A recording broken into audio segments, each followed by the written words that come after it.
रउआ 110 किलो के ना भइनी नु तो हमार नाम अनुपमा यादव ना है। क्यों लुभ जाते हो हमारी चाल पे, क्यों लुभा जाते हो हमारी चाल पे। अब मिलना है तो आओ कभी यादव जी के खटाल पे।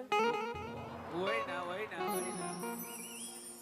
मैं देखिए क्या है, पहले और आज में अंतर इतना ही है कि आदमी किसी भी शिखर पे हो अपने लोगों को ना भूले।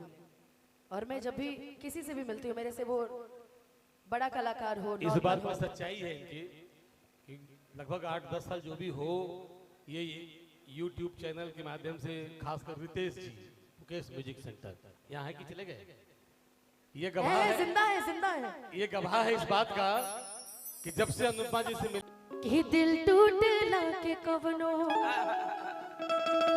अरे होला ना आवाज हो, कि फिर कैसे सुनी जमाना, कि हो जाइबो दोसर के तू अरे कुछ दिन के बाद दिल पगला रोए बन दीवाना, कि खुश रहा तू हरदम, कि खुश रहा तू हरदम दिल से ये बादुआ।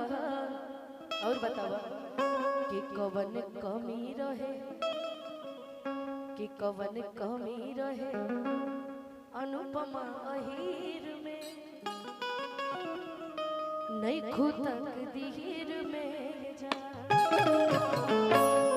कि अक्सर ई होला के हो अरे हंसे के गुरु बेला, हर प्रेम के भी लीला कुछ अजीब हो,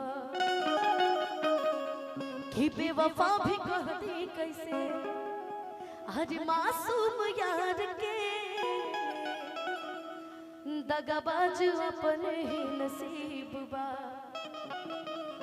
कि खुश रहा तू हरदम दिल से इहे बात हुआ। सास बन के बसल, सास बन के बसल बाहर तू शरीर में, नहीं खुद हीर में जा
थैंक यू, शुक्रिया। आप मुझे इतनी देर से आप मेरा साथ दे रहे हैं। एक बार जोरदार ताली बजा दें। कि रफ्ता रफ्ता वो मेरे क्या हस्ती का सामा हो गए। आप जो गा रही हैं, जो अभी गा रहे थे,